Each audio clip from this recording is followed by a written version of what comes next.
கொடுக்க வேண்டியதானே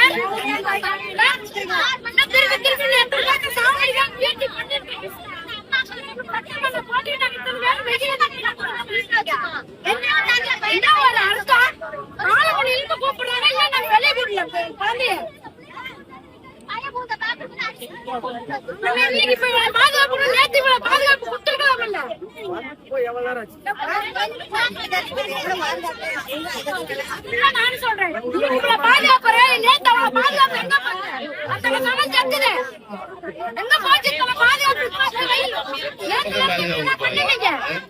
கேக்குறேன் செத்து போனதுக்கு பாதுகாப்பு வெயில்ல சீக்கிரம் கொடுத்தா தானே அதை வீட்டுக்கு போகுங்க சொல்ல பாக்கல இன்னும் ஒரு அநியாயமா இருக்குது.